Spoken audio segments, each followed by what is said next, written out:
Mars, fourth planet from the sun. At the end of the 19th and dawn of the 20th century, it's thought to be home to Martians, little green men.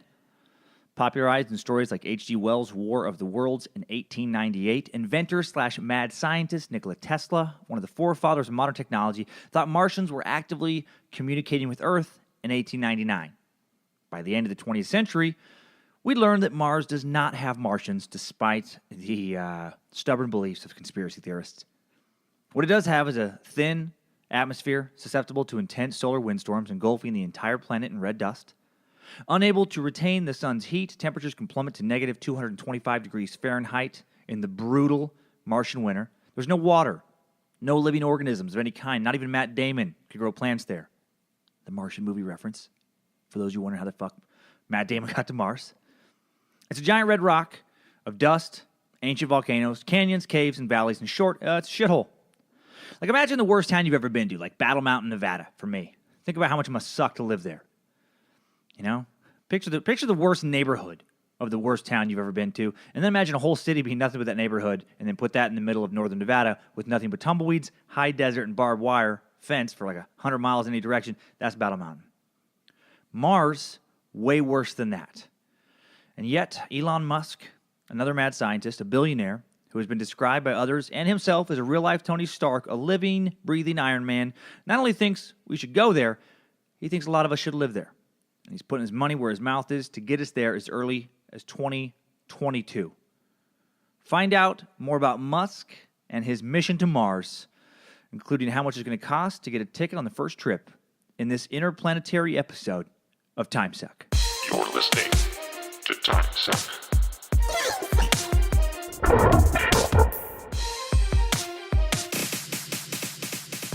All right. Special thanks to Ian Young on Facebook for suggesting this Timesuck topic. I wasn't sure I was going to do one on Mars because, I just don't fucking care that much about it. Or Elon Musk, because I didn't know much about him. But once I started Googling, thanks, Ian, I was fascinated. I was sucked in. Very, very interesting topic. So, first off, I do kind of want to talk about for a second about why I just never cared about Mars. Like, I was into sci-fi as a kid. I still like a good sci-fi movie now, but I'm interested in species and things like that are probably way, way off. Like, I would love to see a UFO. Unless it killed all of us, that would suck. But even that would be pretty fucking exciting until we died, It'd be an intense way to live. Better than just being bored. I don't know. I think. So I am fascinated with UFOs. But Mars is just, once we found out there's nothing there, I just okay, not that interested. I don't know, but I you might not feel that same way. Probably a lot of people listening probably don't. I know a lot of people are super into it. Like Elon Musk, he gave a speech detailing his idea to go there at the International Astronautical Congress, which I'm going to be referring to a lot in this episode. It was in Guadalajara, Mexico, this past September 27th. And apparently the crowd was ecstatic. The New York Times reported that, quote, the mood at the conference was almost as giddy as a rock concert or the launch of a new Apple product, with people lining up for Mr. Musk's presentation a couple hours in advance. So, people are into it. I don't get it, but I wouldn't go to an iPhone unveiling either. I'm just not that kind of person. But I will say better gadgets on my phone does interest me more, gets me more excited than the prospect of, going to Mars. I'll tell you why, because it fucking sucks. It fucking sucks there.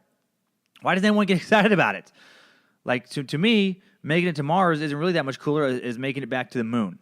Because, we've already set foot on one giant uninhabitable rock. Check. Did it. What's the point of making it to another one? Like, we don't have any cool planets in our solar system. They're shitty. They're just fucking shitty, uninhabitable balls of gas and rock. Who gives a shit? A lot of people. I don't understand it. Like why do you want to go there? Why do you just want to go there just to be on another planet but have nothing cool like once you get there? To me, that's like traveling to like a cool country. A cool country for me it'd be cool to go to like Brazil. But what wouldn't be cool is to go to like Brazil and then just eat at a Subway restaurant, a Subway sandwich shop in the airport in Rio de Janeiro, and then be like, Brazil, check, let's go home. It's like, no, you just traveled a long way to see something that sucks here and there. I don't fucking want to go subway down the street. Why would I want to go across the galaxy to one? That's like if I want to see red rock and a place that humans weren't supposed to live, I would just go to northern Arizona, wander around out around Sedona or something. Be like, all right, fucking, I get it. But even that's way cooler because there's plants, a few of them at least, and some animals. I don't know. And then there's this whole thing like Elon Musk, and I'm going to get into it. I'm not going to just be shitting on this thing. This is probably the worst way to structure an episode. I'm just going to shit all over the topic and tell you how much it sucks, and then we're going to get into it. No, once we get into it, the plan is cool. It's interesting. It's fascinating. I don't know I would want to be a part of it, but it is interesting. But Elon Musk, he wants to get like a colony on Mars, which I'm going to explain how he thinks we're going to do that. But he wants to, have people living up there in this dome, essentially. And at first, it would only be like 100 people in like little domes. Or one dome. He didn't get exactly into the exact dome structure, but these glass domes. But it's like, no, why? And that wouldn't be fun. Here's how it would go. Like the first colonist to Mars. First day, you and everyone else on the spaceship, you've been traveling for months through space. You're just happy to not be dead and to have different scenery than a spaceship. Like you're just happy to not be dead when you get to Mars. And then for the next few days, you'd be excited that you're like, seeing like new sunrises, new sunsets, and just that feeling of like euphoria of like, holy shit, we're doing something no one has ever done. We're living where someone has never lived. We're walking around on soil that no one has ever walked around on before. Like, oh, this the mystery. Oh my God, what could have happened here over the millennia? But then after a while, you're just like, yeah, this is the same shit that I've been seeing for a while. It's really not that scenic. Like I can't go out in any of it. You can't walk around outside of your bubble unless you got a spacesuit on. And then what's the point? Even that, like, it's not like you're gonna go for a hike on Mars and round a bend and see a bunch of beautiful native women bathing in under some waterfall and some new fucking deer that just are so just delicious, and you don't even have to hunt them. They just walk over and just die in front of you, and then you can use their hoofs for flint to make a fire to cook. I don't know. There's not gonna be anything cool. You're just gonna walk around the bend. You're like, okay. There's more red dirt. That's fucking cool. Like no matter how, you could literally walk around the whole planet and see nothing but red dirt. That's like imagine if like a whole planet was like a county gravel quarry. That's all you fucking saw was gravel. You would fucking hate gravel. Gravel's not exciting to start with, and if it's all you ever saw, you'd hate it. And, okay, so there's that. And you're in this dome. And you're with the same shitheads that you just traveled with on a spaceship. Even, I love my wife. But on like a 4-hour car ride, I'm ready to have a little break, sometimes. In the long, we travel actually pretty well together. But there is a point I will reach where I'm like, God, I don't want to be sitting right next to you for a little while. I want a break. I want to just have my own thoughts, not have them interrupted by your thoughts. And that's somebody I love. Now imagine you're not going to love the people you just happen to get stuck on a fucking spaceship with to go to Mars. It's going to be mostly strangers. There's going to be at least a few of them who, just like anywhere else on Earth, you get enough people together, there's a few, or if you're me, most of them that you can't fucking stand. And now you're stuck in a little glass dome with them. Day after day. How many times can you have this conversation about like, man, this is so fucking cool that we're here, man, we did it. It's like, yeah, I know. You've said that to 100 days in a row. It sounds like hell. It sounds like hell. I don't know. So that's just my thoughts. Because to me, it's like a cool trip to Mars would be like, Total Recall.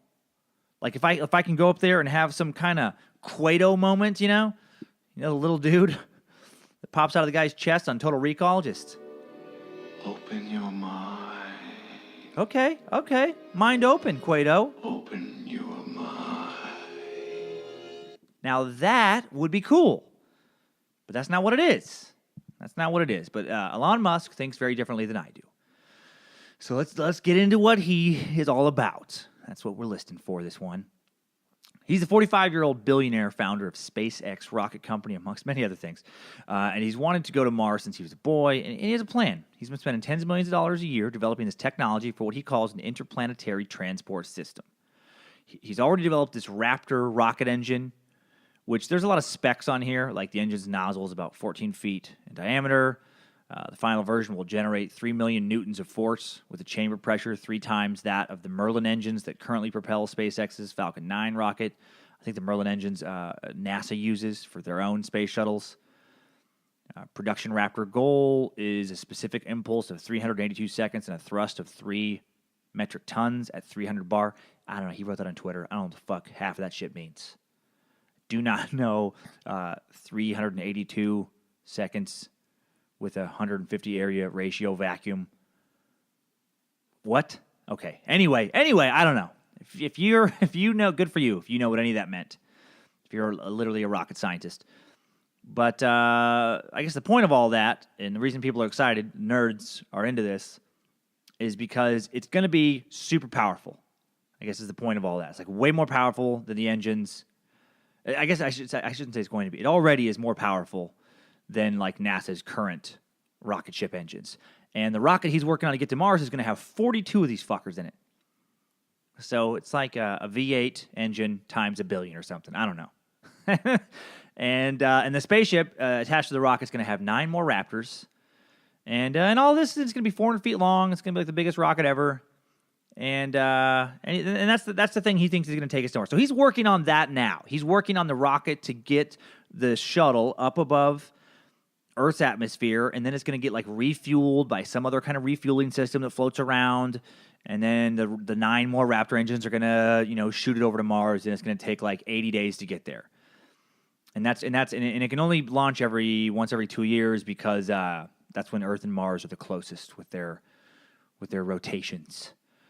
And this guy, you're gonna learn a lot about him coming up here. But he's not, he's a billionaire, smart entrepreneur dude, and he does have history. He didn't just like, it's not like he made his money in shoes.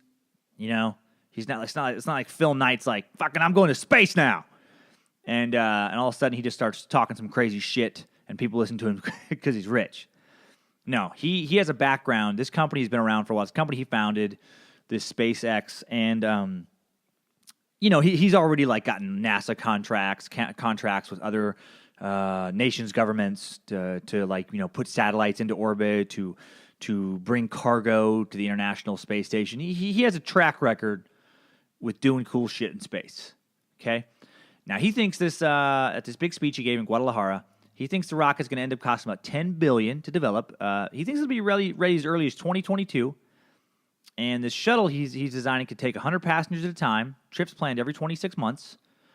And eventually, he didn't say how much the tickets would cost initially, but eventually, they're going to be affordable comparatively at $100,000 to $200,000 per ticket.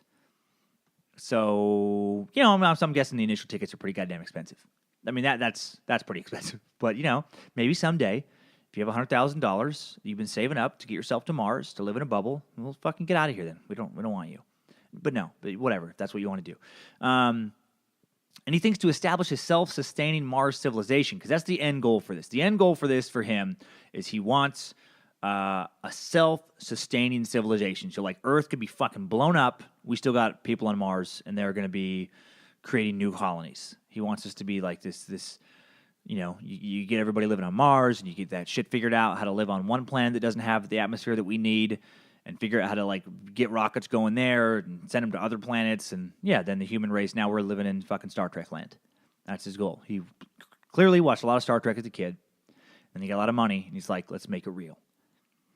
But check this out. Here's the best part of his plan to me, best/worst part. The first humans who journey to Mars must be, quote, prepared to die. He says, quote, I think the first journeys to Mars will be really very dangerous. The risk of fatality will be high. There's just no way around it. I like his honesty. He's like, it's going to cost a lot of money to get a ticket, and you're probably going to fucking blow up in space. But, we gotta test. You gotta get the guinea pigs tests going before we can, really figure it out for real. He doesn't think this is going to deter people, though. He just says, quote, it would be an incredible adventure. I think it would be the most inspiring thing that I can possibly imagine. Life needs to be more than just solving problems every day. You need to wake up and be excited about the future and be inspired and want to live. Okay, I like that. I get that. I am excited about the future, though, like here on Earth. My excitement doesn't come from needing to leave Earth. I wish that people who wanted to leave Earth would just get out so I could have less fucking annoying people surrounding me here. That's my thing.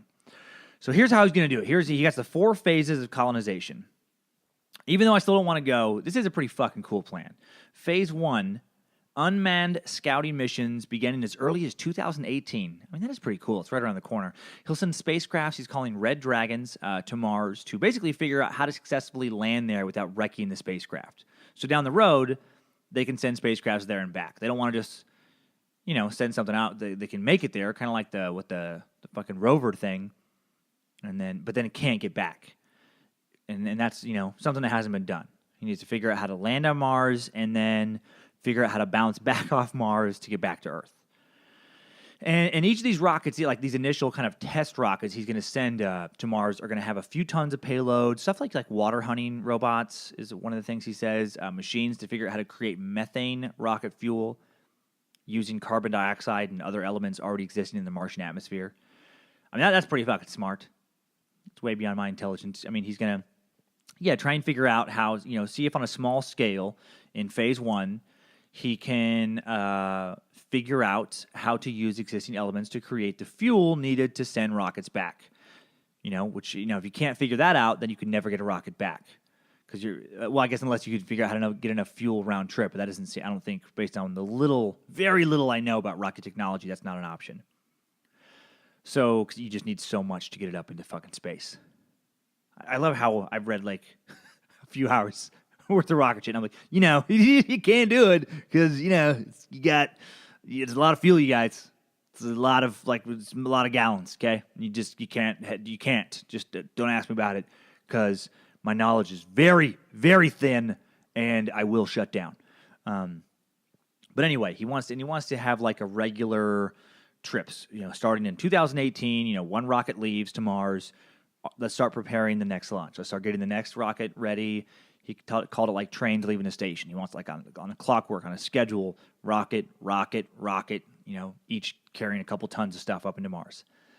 And then we got to phase 2. Once he's figured out how the chemical process to create rocket fuel using resources available on Mars, once he can make that happen, then he wants to send all the pieces of a full-scale fuel factory to the Red Planet.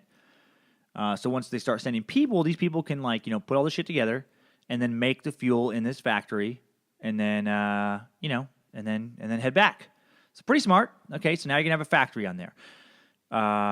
Phase 3 then is the first crewed mission. So phase 2 is just getting this big cargo of the stuff needed to make the fuel factory. Phase 3 is you send the people, and it's 100 at a time. So you send 100 people with the tools to complete the fuel factory. That's the first group, and set up their biodomes. He says the inhabitants will live in, quote, giant glass domes, and, quote, use mining robots to expand their homes. So I guess, you can't, there's only so much glass dome. You can't expand your home outward too far, but, you can go down and live in a Mars cave. That sounds fun. If you're a doomsday prepper, you're like, yeah, fuck yeah, this sounds awesome. Okay, so and there's a couple little problems people have to solve initially with that once they set up what he's calling Mars Base Alpha, the first home and the first humans there. Then you just got to figure out how to breathe, consistently up there, grow food, recycle water, not break your glass domes. All those little details. The water one, I think that's a big hurdle because you can't just recycle liquids. There's not going to be a pure process to get all your liquid back every time you take a piss. So eventually you're going to have to figure out how to create water out of the atmosphere. But I guess if they can create fuel, then maybe they can create water too. I don't know. I'm assuming so. I'm assuming he hasn't overlooked that. Oh shit, that's right. We need water. Fucking never mind. But yeah, food. Hopefully they'll do a little better than Matt Damon. And then phase 4 is colonizing Mars. And check this out. According to an article in Popular Mechanics, a space colony needs at least 10,000 people to create enough genetic variation to avoid the negative effects of inbreeding and basically become Mars-Tucky. You know, we don't need, any three-titty Total Recall mutants. And, as much as I like him, we probably don't want anybody, looking like a Quato. Open your mind. He's a creepy-looking little dude, if you haven't seen the movie, by the way. Open your mind. He's real wet and slippery-looking, Open and he lives in his symbiotic twin's belly. Open your mind. Yeah, no, okay. So we don't want that. So you need at least 10,000 people, and he envisions getting it to 1 million people. That's his goal. That is the end goal of this project. He wants to get 1 million people living on Mars. He thinks he can do that by the 2060s. And he's envisioning, quote, iron foundries to pizza joints, like everything. A self-sustaining city up there. I'm also thinking he's going to need to come up with something better than a glass dome for 1 million people to live under. Yeah, you'd hate to get 1 million people living up there. It's all going great, and then you got one asshole with a slingshot and a moon rock, and he brings your entire fucking civilization down. So I wonder, after reading all this, like, is this possible? This is all, everything I've just talked to you about is from his speech in Guadalajara. But what are, like, NASA experts, other space experts thinking? And basically the general consensus is that they say that it's not impossible what he's saying. I mean, they don't have everything, all the details figured out, but these are people who, work in theoretical math and who are inventing things. And so just because something's impossible now doesn't mean that it's going to be impossible tomorrow. And so on that note, they're like, yeah, this could probably happen. The big problem they have, though, is the timeline. They don't think it's going to happen anywhere nearly as quickly as he do. They think this is a couple hundred years off, is the general consensus. He thinks it's, within our lifetimes. So why is this so important to this guy, to Elon Musk? He stated that the loftier goal for SpaceX is to send people to Mars to make humanity a multiplanetary species in order to ensure survival in case some calamity like an asteroid strike, befalls Earth. And so, and he doesn't think it's going to stop at Mars. Basically what he wants is, once we can get the self-sustaining colony going at Mars, we have figured out how to colonize another planet. Why not keep bouncing out to other planets just in perpetuity? All right. So there you go. That's what he does. So now if you're like me, and you didn't really know much about Elon Musk before hearing about this space project, other than maybe like he's, has something to do with Tesla, you're thinking, who the fuck is this guy, and where did he get the money to even entertain some plan like this? And this is the most interesting part of the episode to me. And we're going to delve into exactly who Elon Musk is with a Timesuck timeline. Strap on those boots, soldier. We're marching down a Timesuck timeline.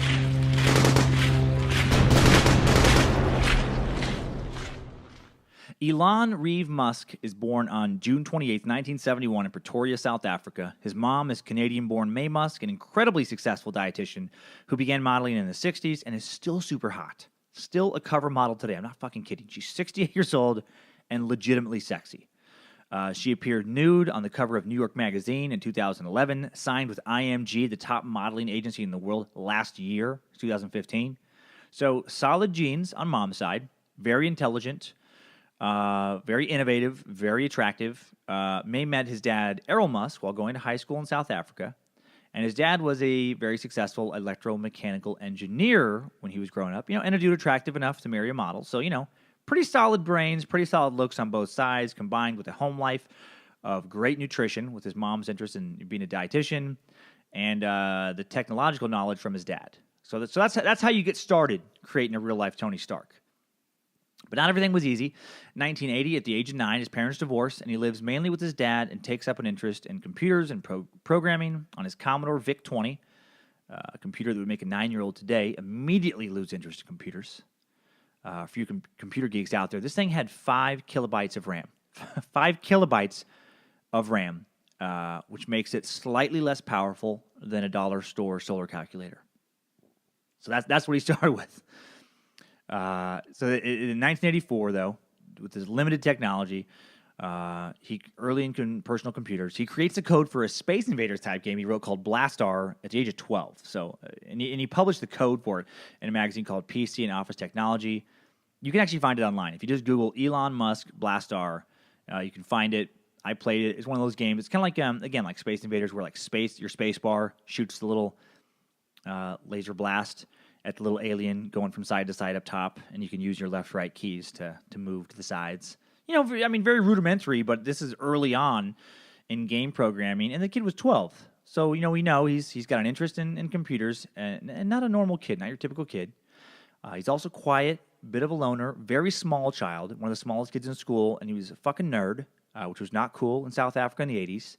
And apparently he got his ass beat a lot at school. Like, he was bullied really horribly, I guess. Like one example that comes up in several articles, excuse me, is one time these bullies threw him down a flight of stairs and beat him unconscious. Excuse me. Dang it. Living up in the inland northwest right now, and the air is dry as shit up here. I've never used so much lotion in my life. Up in Coeur d'Alene now. So, okay. So, one time these bullies threw him down a flight of stairs and beat him unconscious. So then, 1990, he graduates from Pretoria Boys High School, and not surprisingly, gets the fuck out of South Africa. You know, he hasn't had a good time there the last couple of years. And also because he would have been required at that time as a white male to serve for 2 years in the military had he stayed. And, you know, I imagine barracks life would have been similar to high school for little Elon. So he uses his family ties on his mom's side in Canada, enrolls in Queen's University in Ontario. 2 years later, 1992, at the age of 21, decides he wants to try college in the States, enrolls in the University of Pennsylvania, where he'll get a bachelor's degree in both economics and physics. And he has some fun, too. Like, you know, he's coming into his own socially, and he's coming into his own entrepreneurially, where he and a fellow student rent a 10-bedroom frat house, convert it into an unofficial nightclub. That's fucking badass to me. Like, and how smart. I bet he made a great deal of money doing that. So he clearly knows how to think outside the box. 1995, 24-year-old Musk begins a doctorate program across the country in applied physics and material science at Stanford, drops out after just 2 days to join the Silicon Valley tech boom. You know, mid-90s, the shit is about to pop. And this is when his life gets extremely interesting and fucking amazing to me. He didn't just drop out and start scrambling to come up with some tech idea. He drops out and starts his first company, Zip2, an online city guide. So it makes sense. You know, he's a well-traveled dude. You know, he sees a need for fellow travelers. He lands contracts with the New York Times and Chicago Tribune to add online content to their sites. You know, it's enough money to get himself a little office, headquarters. You know, as in like a office, but it's barely paying the bills. He has to live in this office, sleeps on the futon, showers at the local YMCA. And that takes some balls, man. Fucking love it when people do stuff like this. He really goes out on a limb. And eventually he gets enough funding to help the company grow, but he has to make this trade-off that he wasn't happy about. In order to get this investment capital, he gives up majority control of the company he started, ends up with only a 7% share. You know, it looks like that might not work out well for him. But then in 1999, Compaq Computers, I used to have a Compaq before they were bought out by HP. These guys buy out little Zip2 for $307 million, one of the biggest buyouts at that time in Silicon Valley, biggest cash buyouts. And that little 7% share turns into being $22 million. No more fucking futon. He's a 28-year-old millionaire, and he's just getting started. So his new sale has given him some cachet in the upper echelon of Silicon Valley investors, plus, you know, some moolah. And he immediately dumps $10 million of that moolah and gets some backing to get even more money to start his next project and keep control of it. It's called X.com. You probably haven't heard of X.com. It was a, this online, again, kind of money transfer company. Changed its name to a name you've heard of, fucking PayPal. The guy started PayPal. 2002, 31-year-old Elon Musk's PayPal has gone public in February, and then later that year is quickly bought out by eBay for $1.5 billion. Elon personally nets $165 million in the deal. He's not sitting around and just counting his money. In between the IPO in February and the buyout later in the year, he's already started a new company, SpaceX, the one that's developing rockets to go to Mars. but he only got $165 million. And earlier I did call him a billionaire. You might be wondering, well, how did he get there? How did he get $2 billion or more? How did he get to several billion? I'm going to tell you, he landed gigantic rocket and satellite contracts with NASA and the Malaysian government for starters. But here's where the real money, like $165 million isn't real, but here's where like the crazy money comes in. 2004, Musk bought into a new company you probably heard of, Tesla Motors, becomes chairman of its board of directors. And then in 2008, when there was a big economic downturn, he maneuvered some things into being able to become its CEO, a majority shareholder. And then in January 29th, 2016, as of that date, Elon reportedly owned 22% of Tesla, equating to 28.9 million shares. At the date of this recording, Thursday, December 1st, those shares are $185.60 a share. That means right now, today, as I'm saying this, the dude has $5.3 billion fucking dollars worth of Tesla stock alone. Jesus. It's a lot of money. That made me wonder, like, how much money does he have overall? According to Google today, $11.2 billion. Billion dollars. He's in his early 40s. Woo! Yeah. So, incidentally, while doing all this, Musk also found time to have 6 sons with his first wife. That's right, 6. His first wife and college sweetheart from his time in Canada, Justine Wilson. And he's also been married 2 more times to the same woman, actress Tallulah Riley, British actress, divorcing her again just a few weeks ago. She's kind of popped up in a variety of things like Inception and Westworld, but in smaller parts. So, you might recognize her face, you might not. I had not when I looked her up. So that's him. That's him, man. Good job, soldier. You made it back. Barely.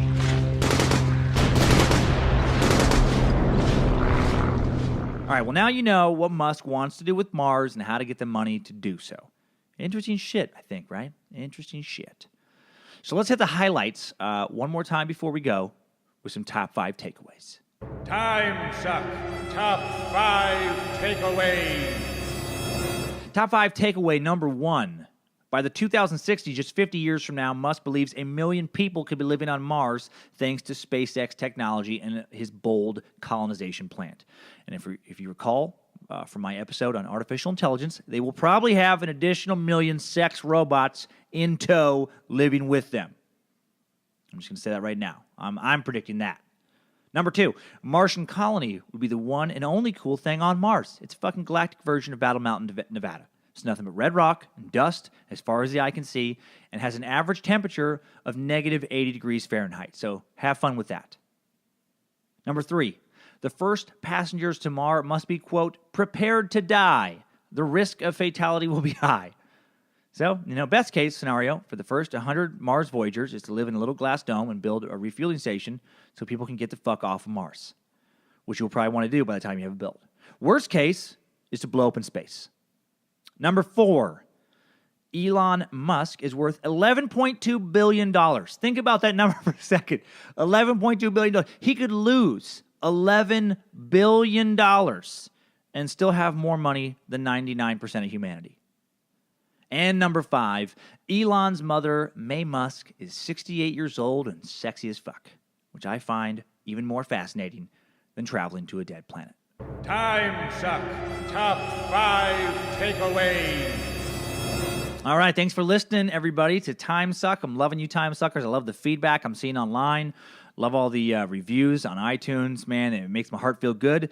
And if you're not already doing so, please follow me on Instagram or Facebook at Dan Cummins Comedy. You can go to dancummins.tv for tour dates. I'm going to be posting a bunch of 2017 ones in the next few weeks.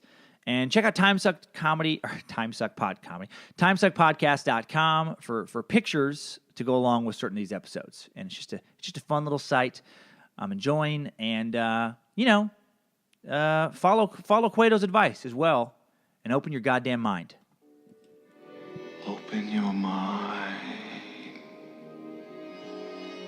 Open your mind. Open your mind. Talk to you next Monday, everybody.